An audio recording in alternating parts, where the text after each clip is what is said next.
Hello everyone, I Muhammad Sultan. I welcome you all on my YouTube channel Legal Judicium. This is a Delhi APP 2026 test series. जैसे मैंने बात करी थी Delhi APP vacancy के video में कि मैं एक आपके सामने टेस्ट सीरीज ला रहा हूँ जिसमें 4 सब्जेक्ट्स कॉन्स्टिट्यूशन, बीएनएसएस, बीएनएस और बीएसए के हम क्वेश्चंस अटेम्प्ट करने वाले वीडियो में ही। तो आज हम बात कर रहे हैं बीएसए के बारे में। यही इस तरीके की वीडियो आपके बाकी 3 लॉज में भी कॉन्स्टिट्यूशन, बीएनएसएस और बीएनएस की प्लेलिस्ट भी अवेलेबल है जिसमें आप वीडियो देख के अपने क्वेश्चंस अटेम्प्ट कर सकते हैं। इस वीडियो की, इस प्लेलिस्ट की, इस पूरे टेस्ट सीरीज की क्या खास बात है? 2 खास बात है। एक, ये एब्सोल्युटली फ्री है। दूसरा, जिसमें क्वेश्चंस आपके सामने अटेम्प्ट किए जा रहे हैं, आपके साथ अटेम्प्ट किए जा रहे हैं, उस क्वेश्चन की खूबसूरती इस तरीके से कि वही क्वेश्चन है जो यूपीएससी जिस तरीके से क्वेश्चन बना के पूछती है आपसे, आपको फंसाने के लिए, आपको एक ट्रिक खेलने के लिए, उसी लेवल के क्वेश्चंस मैं आपके सामने फ्रेम करके भी लाता हूँ। तो कहने का मतलब, हर एक वीडियो में हम 10 क्वेश्चन डिस्कस करते हैं। 10 5 क्वेश्चंस कौन से? जो पीवाईक्यूज है, प्रीवियसली आस्क्ड क्वेश्चन जो है, जो प्रीवियस ईयर्स में आ चुके हैं, वो 5 क्वेश्चंस होते हैं, जिससे हम हमेशा अपना वो बताते रहे कि यूपीएससी किस तरीके से क्वेश्चन पूछती है, वो किस तरीके से क्वेश्चन पूछती है, वो कहाँ आपको फंसाना चाहती है, कैसे ट्रिक खेलना चाहती है। दूसरी तरफ 5 क्वेश्चंस वो जो मैं फ्रेम करता हूँ, जिनका नेचर, जिनका लेवल, जिनका जो एक ट्रिक फंसाने का, जो कैंडिडेट को फंसाने का तरीका बिल्कुल उसी तरीके से जिस तरीके से पीवाईक्यूज आ रखे हैं। तो 5 क्वेश्चन पीवाईक्यूज के, 5 क्वेश्चन जो मैं फ्रेम करता हूँ। जैसे मैंने कहा कि 5 क्वेश्चंस भी उसी लेवल के होते हैं जो यूपीएससी आपसे पूछता आया है। तो लेट्स गेट स्टार्टेड। इस प्लेलिस्ट में बीएसए के बारे में बात करने वाले, बीएसए पार्ट 1। इसी तरीके से जो प्लेलिस्ट हम देख रहे हैं, इसी सेम तरीके की प्लेलिस्ट आपको बाकी 3 लॉज में मिल जाएगी, कॉन्स्टिट्यूशन में मिल जाएगी, बीएनएसएस में भी और बीएनएस में भी। Let's get started. पहले हम बात करते हैं फर्स्ट क्वेश्चन, बहुत इंपॉर्टेंट क्वेश्चन है। Choose the incorrect option which regard to alibi. हमें क्या ऑप्शन चूज करना है? हमें कई बार क्वेश्चंस पढ़ना बहुत जरूरी होता है, उसमें क्या पूछा गया, करेक्ट पूछा गया या इनकरेक्ट पूछा गया। इस क्वेश्चन में इनकरेक्ट ऑप्शन पूछा गया। कई बार सिर्फ इसको हम जब मिसराइट कर जाते हैं, ये अगर करेक्ट या इनकरेक्ट जो शब्द है इसमें अगर इग्नोर हो जाते हैं शुरुआत में, तो बहुत चांसेस है कि वो क्वेश्चन गलत हो जाए, एटलीस्ट टाइम वेस्ट तो हो जाए। तो ज़रूरी है कि जो करेक्ट या इनकरेक्ट क्या लिखा हुआ है ये पहचानना ज़रूरी है। इस क्वेश्चन में इनकरेक्ट ऑप्शन पूछा गया, किसके रिगार्डिंग? एलिबाई के रिगार्डिंग। हम पढ़ते हैं कि करके। पहला, the Latin word alibi means elsewhere. दूसरा, this word is used for is used for convenience when an accused takes recourse to defense line। ये वर्ड यूज किया जाता है कब एक्यूज एक जब डिफेंस लाइन लेता है, क्या कि when the occurrence took place he was so far away from the place of occurrence that it is extremely improbable that he would have participated in the crime। इसका क्या मतलब हुआ कि ये एलिबाई कब यूज किया जाता है? जब एक्यूज डिफेंस लेता है कि मैं प्लेस ऑफ अकरेंस से इतना दूर था कि मैं क्राइम कर ही नहीं सकता। दूसरा option, option C, it is a part of the general exceptions under IPC BNS. Fourth, it is a rule of evidence under section 11 of the Indian Evidence Act और 9 ऑफ द बीएसए। इनमें से incorrect क्या है? तो हमारे पास incorrect है option C, it is a part of general exceptions. ये जनरल एक्सेप्शन का पार्ट नहीं होता है, it is just a rule of evidence. ठीक है, अब आगे बढ़ते हैं। हमारा जो मैंने कहा था 5 क्वेश्चंस मैं फ्रेम करूंगा, 5 क्वेश्चंस यूपीएससी वाले। तो ये हमारा जो क्वेश्चन है, ये सीबीआईपीपी जो एग्जाम अभी हेल्ड हुआ है 11 जैन को, एक उसका क्वेश्चन है। क्वेश्चन क्या बात कर रहा है? Which of the following statements according to the BSA is correct. पहले वाले क्वेश्चन में करेक्ट पूछ रखा, इनकरेक्ट पूछ रखा था, इस क्वेश्चन में करेक्ट पूछ रखा है। और statement A, dying declaration can be the sole basis for conviction. दूसरा, कंटेंट्स ऑफ डॉक्यूमेंट्स में be proved only by primary evidence. क्या कंटेंट ऑफ डॉक्यूमेंट सब प्राइमरी एविडेंस से प्रूव हो सकते हैं? तीसरा, oral accounts of the content of a document given by a person who has seen it will be considered primary evidence. तो 3 option है हमारे पास, 3 स्टेटमेंट है, हमें जानना है कि इसमें से कौन सा ठीक है। क्या पहला ठीक है? तो आंसर इज यस, ये ठीक है। क्योंकि ये तो एकदम सेटल हो चुका है कि डैंग डिक्लेरेशन कन्विक्शन के लिए सोल बेसिस हो सकता है इवन विदाउट कॉरोबोरेशन। दूसरा, क्या कंटेंट ऑफ डॉक्यूमेंट्स में be proved only by primary evidence? ये गलत है, क्योंकि ये सेकेंडरी एविडेंस से भी प्रूव हो सकता है जहां पे प्राइमरी एविडेंस नहीं है, तो ये स्टेटमेंट गलत है। तीसरा, oral accounts of the contents of a document given by a person who has seen it will be considered as primary evidence। तो ये हमारे पास oral accounts of a content of a document given by a person who has seen it will be considered primary evidence? Answer is no। तो ये हमारा होगा secondary evidence. तो हमें क्या समझ आया? सिर्फ स्टेटमेंट 1 ही ठीक है, तो इसका आंसर है हमें स्टेटमेंट 1 ओनली। एक्सप्लेनेशन में हमारे पास क्या है? सेक्शन 56 साफ साफ कहता है the contents of a documents में be proved either by primary और बाय सेकेंडरी एविडेंस। तो कंटेंट ऑफ डॉक्यूमेंट है जो वो प्राइमरी से भी और सेकेंडरी से भी प्रूव हो सकता है। तो जो हमारा स्टेटमेंट 2 था कि वो सिर्फ document content of document can only be proved bye primary evidence, वो स्टेटमेंट गलत है। और हमने एक स्टेटमेंट देखा था कि जब जो इंसान जो डॉक्यूमेंट का कंटेंट उसने खुद देखा है और उसका बयान दे रहा है, तो वो सेकेंडरी एविडेंस होगा कि प्राइमरी? तो आंसर इज सेकेंडरी एविडेंस होगा। ये हमारा सेक्शन 58 में से आ रखा। सेकेंडरी एविडेंस का एक टाइप होता है oral accounts of a content of a document given by some person who has himself seen it. तो ये होगा हमारा सेकेंडरी एविडेंस। तो हमें क्या समझ आया? तो हम जो स्टेटमेंट वाला क्वेश्चन था पूछ रखा था कि इसमें से कौन कौन से ठीक है, तो सिर्फ 1 ठीक था, सेकंड गलत था क्योंकि यहाँ पे प्राइमरी सेकेंडरी दोनों से हो सकता है, और oral accounts of contents of a document given by a person जिसने खुद देखा वो सेकेंडरी एविडेंस होगा। तो इसमें सिर्फ स्टेटमेंट 1 ठीक है। चलिए आगे बढ़ते हैं हमारे क्वेश्चन नंबर 3 पे। A motive is an indispensable essential, बहुत इंपॉर्टेंट क्वेश्चन है। Motive is an indispensable essential of an offence to be proved before bringing the guilt of an accused to home. Statement is, ये statement false है कि correct है? ये जो motive है वो एक इंडिस्पेंसिबल अपरिहार्य एसेंशियल होता है हमेशा ऑफेंस को प्रूव करने के लिए। अगर हमें एक्यूज को कन्विक्ट करना है तो मोटिव प्रूव करना हमेशा जरूरी होता है। तो स्टेटमेंट इज फॉल्स। हमेशा प्रूव करने की जरूरत नहीं है, वहीं पे प्रूव करने की जरूरत होती है जहाँ पे सर्कमस्टेंशियल एविडेंस की चेन को पूरा करना होता है। इंटेंशन प्रूव करना जरूरी होता है पर मोटिव प्रूव करना जरूरी नहीं होता है। बहुत इंपॉर्टेंट क्वेश्चन। हम अगेन हम बात करते हैं हमारे क्वेश्चन नंबर 4 जो CVIPP में आया था। Which of the following statements according to the BSA correct? Again इसमें पूछना है करेक्ट कौन सा है। In a question whether a horse sold by A to B is sound, जब क्वेश्चन ये उठता है कि जो एक हॉर्स जो A ने B को बेचा है क्या वो साउंड है, क्या वो हेल्दी है, क्या वो सही है, इस कंटेक्स्ट में A क्या बोलता है, जो सेलर है वो क्या बोलता है B से जाके C से पूछ लो, और C knows all about it। A जो सेलर है, जब जो बी है प्रपोज्ड बायर है, बी पूछता है क्या आप ये घोड़ा सही है, ए कहता है जाके सी से पूछ लो, सी को सब पता है। और तो इस केस में जो सी के स्टेटमेंट है, C statement is not admission. Statement 1 हमें सही बताना है इन दोनों में से स्टेटमेंट कौन सी ठीक है। तो यहाँ पे जो सी के स्टेटमेंट है स्टेटमेंट 1 में इसको एडमिशन नहीं माना गया। आगे, A undertakes to collect rents for B. A है जो यहाँ पे वो जो एजेंट है, बी प्रिंसिपल है, बी के बिहाफ पे ए जाता है रेंट कलेक्ट करने। अब बी ए को सू कर देता है कि आपने सी से रेंट नहीं लिया है।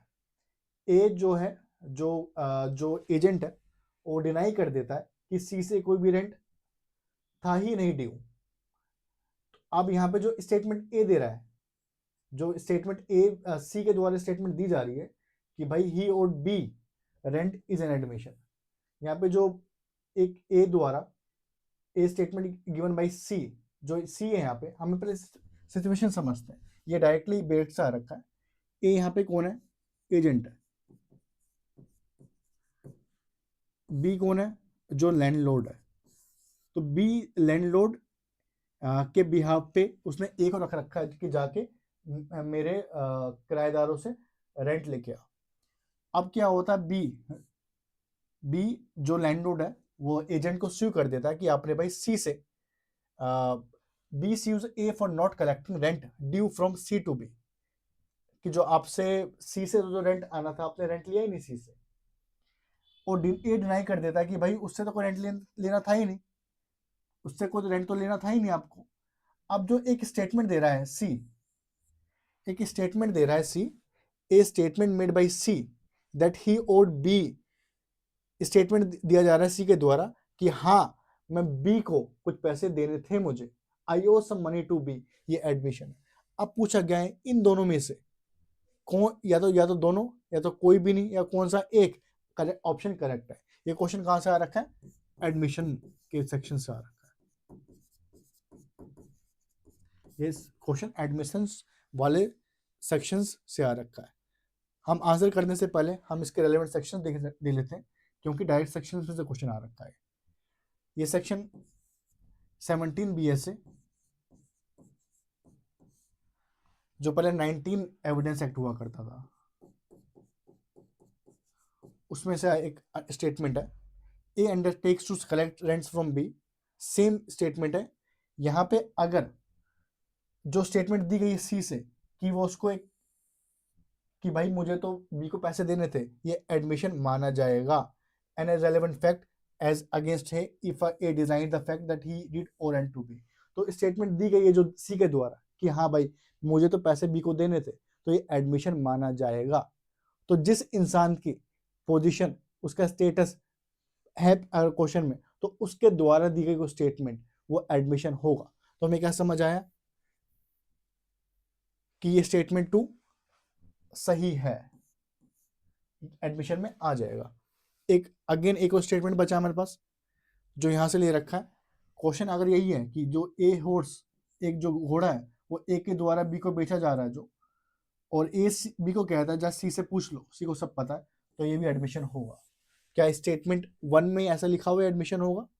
नहीं, यहाँ पे नहीं लिख रखा, तो ये स्टेटमेंट गलत है, ये स्टेटमेंट ठीक है। तो इसका होगा 2 ओनली। ठीक है, हम आगे बढ़ते हैं। हमारे पास अगला क्वेश्चन है, वो भी बहुत इंपॉर्टेंट है। डॉक्ट्रिन ऑफ द, जो एक डॉक्ट्रिन है, the fruit of the poisonous tree doctrine is a legal principal. इसका मतलब क्या होता है? Fruit of the poisonous tree का मतलब क्या होता है? पहले इसका हमें ध्यान रखना है कि सिर्फ इसका मतलब पूछ रखा है, ये नहीं पूछ रखा कि इंडिया में एप्लीकेबल है या नहीं है। इसका मतलब क्या होता है? Prevents evidence obtain illegally from being used in court. तो जो इलीगली तरीके से एविडेंस आए गए हैं वो कोर्ट में यूज नहीं हो सकते। If the source tree of evidence और the evidence itself is tainted, anything gained from it is tainted. अगर फल ही टेंटेड है तो जो फ्रूट आएगा वो भी टेंटेड माना जाएगा।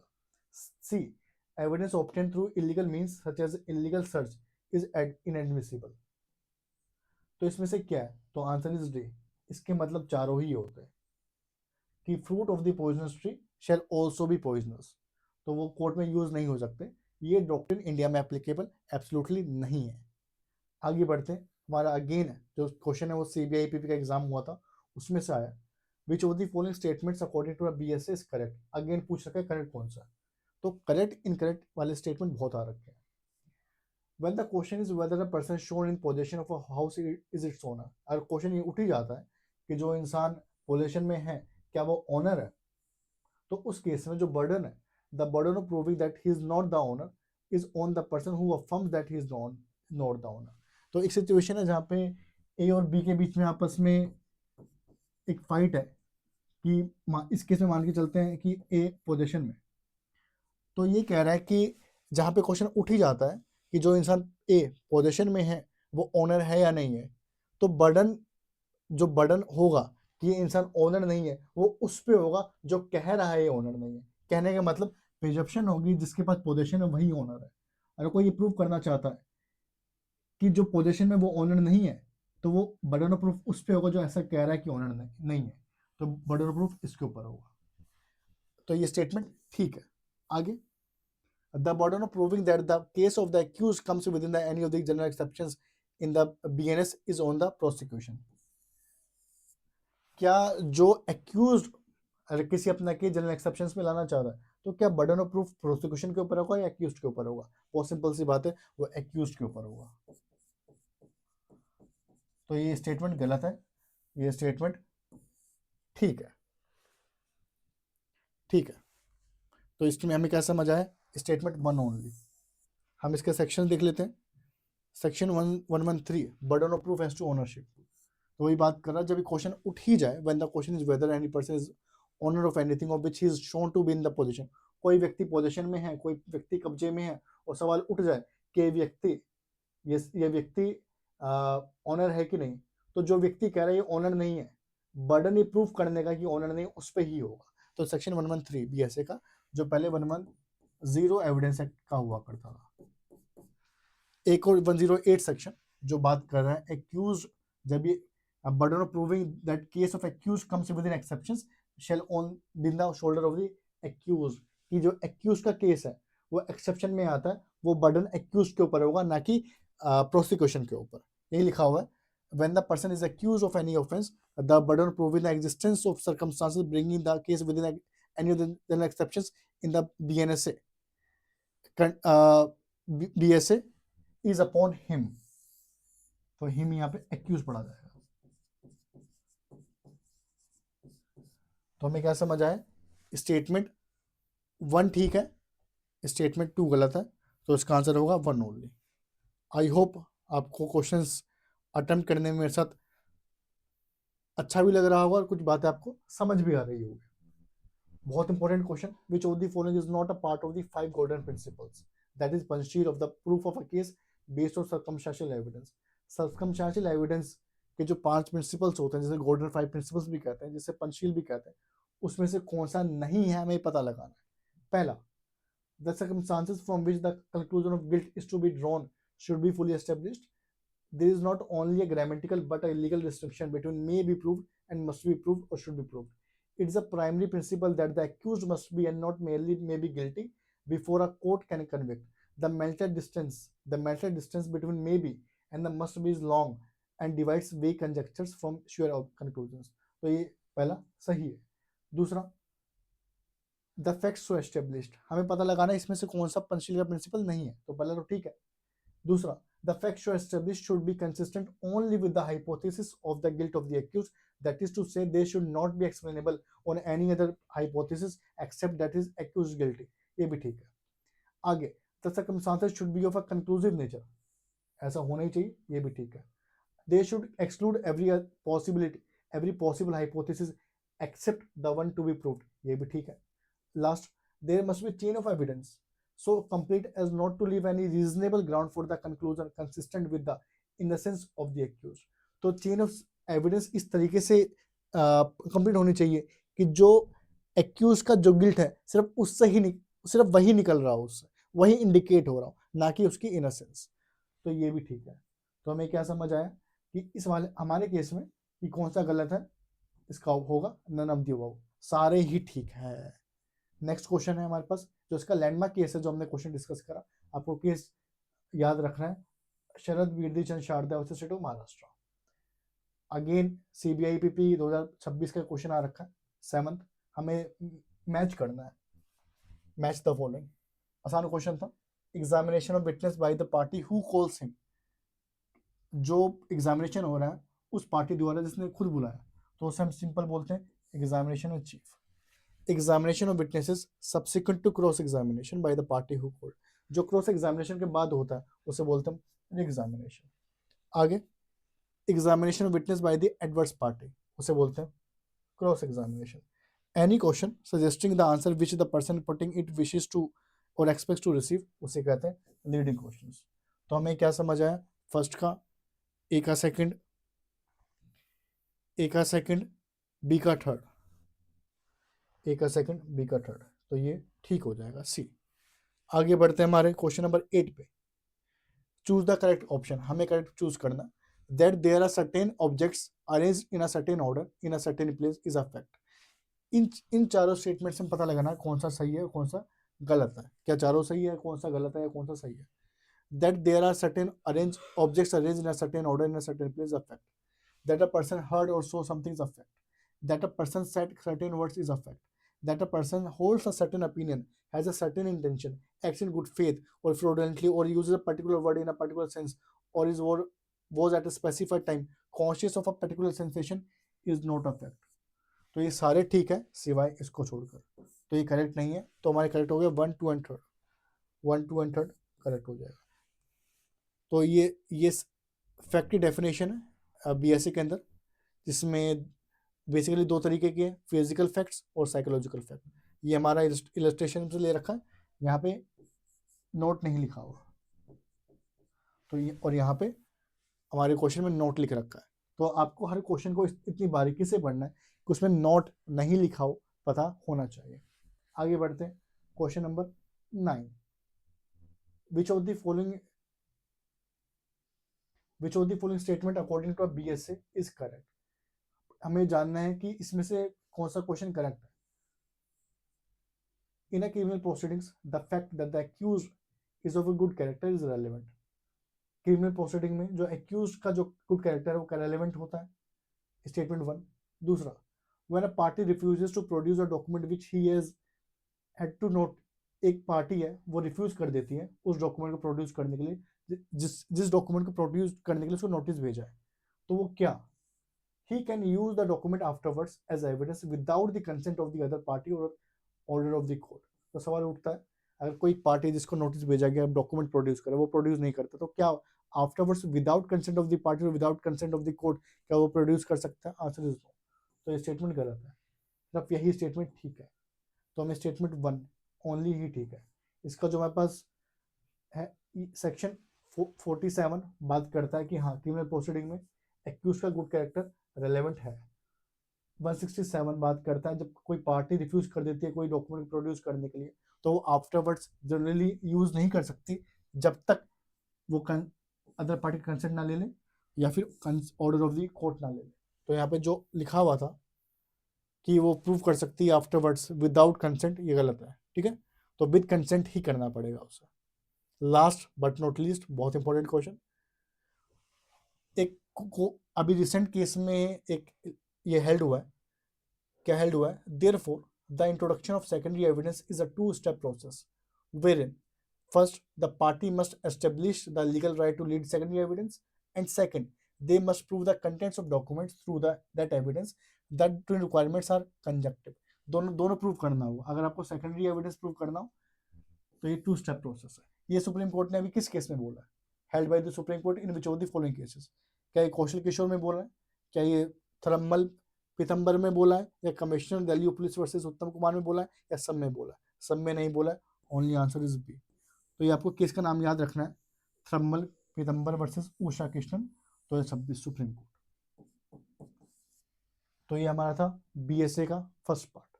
आपसे मैं जल्दी ही मिलता हूँ आपसे सेकंड पार्ट में, जब हम बाकी क्वेश्चंस डिस्कस करेंगे। Thank you, welcome.